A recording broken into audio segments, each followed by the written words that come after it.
পবিত্র ঈদে মিলাদুন্নবী এবং সাবেক ছাত্রনেতা ও বায়েজিদ থানা বিএনপি নেতা মোহাম্মদ ইসমাইলের ওমরা হজ পালনের উদ্দেশ্যে যাত্রা উপলক্ষে দোয়া মাহফিল ও সংবর্ধনা অনুষ্ঠান অনুষ্ঠিত হয়েছে।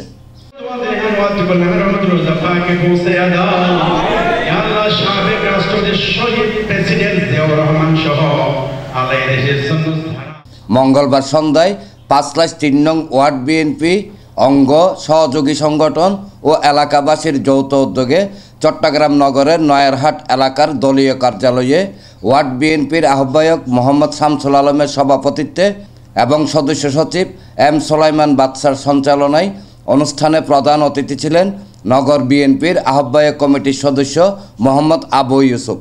প্রধান বক্তা ছিলেন নারী ও শিশু বিশেষ আদালতের অতিরিক্ত পিপি অ্যাডভোকেট আকবর আলী। বিশেষ বক্তা ছিলেন বায়েজিদ বোস্তামি থানা বিএনপি নেতা মোহাম্মদ আনিসুল ইসলাম বাবুল। সংবর্ধিত অতিথি ছিলেন সাবেক ছাত্রনেতা ও বায়েজিদ থানা বিএনপি নেতা মোহাম্মদ ইসমাইল। বিশেষ অতিথি ছিলেন বিএনপি নেতা MSD সেলিম, মোহাম্মদ আলী, খোরশেদ আলম, মোহাম্মদ আলমগীর, মোহাম্মদ সেলিম, হাজী দিদারুল আলম, আব্দুর রহিম, নুরুল আজম জনি, মোহাম্মদ কামাল উদ্দিন, আবুল হাসনাত হীরা, ইব্রাহিম হোসেন পুতুল, আবুল কায়েস, মোহাম্মদ রবিউল হোসেন, সাইদ রেজা, মোহাম্মদ আজিম, মোহাম্মদ ফারুক, আব্দুল সালাম বখতিয়ার, মোহাম্মদ সরোয়ার হোসেন বাদশাহ, মোহাম্মদ নাজাম, মোহাম্মদ ফারুক, ইসলাম সওদাগর, আবুল কালাম আবু, বায়েজিদ থানা স্বেচ্ছাসেবক দলের সদস্য সচিব আব্দুল খালেক, মোহাম্মদ আতিক, মোহাম্মদ মোবারক সহ আরও অনেকে।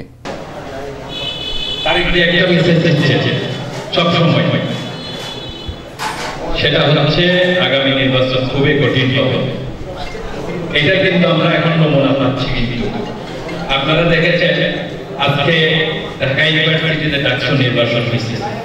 এই নির্বাচনের সম্বন্ধে কি আপনারা জানেন আজকে কি হয়েছে? আজকে আমরা দেখতে পাচ্ছি তারা গুপ্ত বাহিনী হিসেবে পরিচিত, তাদের সাথে জড়িত হয়েছে বট বাহিনী তথা দেশ ছেড়ে যারা পালিয়ে গেছেন আওয়ামী লীগ, তারা কিন্তু আজকে জামাত শিবিরের সাথে মিলে গেছে। আমরা ইসমাইল ভাইকে উমরা হজে যাওয়ার জন্য বিদায় যেতে হচ্ছে। তো আমরা আসলে আল্লাহর পবিত্র ঘরে উনি যাবেন, উনি যাওয়ার আমাদের একটা উদ্দেশ্য আছে। উনি যেহেতু আমাদের নেতা ইসমাইল, আমাদের সবার মনে আমাদের সবার জন্য উনি সুস্থভাবে সফলভাবে সঠিকভাবে হজ পালন করে আমাদের সবার জন্য উনি দোয়া করবেন। পবিত্র উমরা যাওয়ার জন্য আল্লাহর ঘরে যাওয়ার জন্য নিয়ত করেছিলাম, আল্লাহর কাছে বলেছিলাম। আল্লাহ যখন আমাকে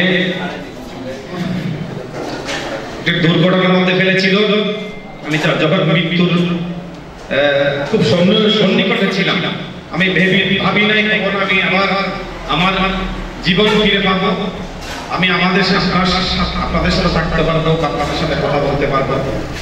কিন্তু আল্লাহর রহমত, আপনাদের দোয়া, আপনারা যে পরিমাণ দোয়া করেছেন আমি সেটা উপলব্ধি করেছি আমার হৃদয় দিয়ে। প্রত্যেকটা মসজিদে আমার পরিবার থেকে কখনো কিন্তু বলা হয় নাই দোয়া করার জন্য। নিজ উদ্যোগে পুরো পাঁচপাশের এমন কোন মসজিদ নেই আপনারা দোয়া করেন নাই। হুজুরের মাধ্যমে নিজ উদ্যোগে আপনারা দোয়া করেছেন। এই দোয়ার বরকতে আপনাদের ভালোবাসায় আল্লাহর মেহেরবানিতে আমি সেদিন ফিরে এসেছি, আবার হারিয়েছি। তো আল্লাহর কাছে ফরিয়াদ করেছিলাম আল্লাহ যেন আমাকে সুস্থ করে দেয়, আমি পবিত্র মক্কা মদিনাতে যাব, আমি উমরা করব, আল্লাহর ঘরে যাব। বিগত 17টি বছর যে বেশি স্বাধীন সরকার বারবার চেষ্টা করেছে ইসমাইলকে সহ প্রভুত্ব বর্ণ করেছে, আমাদের অনেক নেতা কর্মীকে যে জুলুম হলে আমাদের নিয়ে আমাদেরকে অনেক কষ্ট করে রাজপথে থাকতে হয়েছে, তার প্রতিদান আজকে ইনশাআল্লাহ আমরা পাচ্ছি।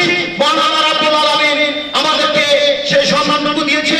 বাংলা জাতীয় দল আবার ইনশাআল্লাহ আপনারা যদি কষ্ট করে সকলে মিলে যদি আবার ধানের শেষের করতে ভোট দিয়ে আবার যদি বিএনপিকে জয়ী করে ইনশাআল্লাহ বিগত দিন থেকে আগামী দিনে আরো সুন্দর সুস্থ একটা বাংলাদেশ গঠন করতে হবে ইনশাআল্লাহ। যে কারণে এনামুল হক লিটন, প্রগতি 24 টিভি।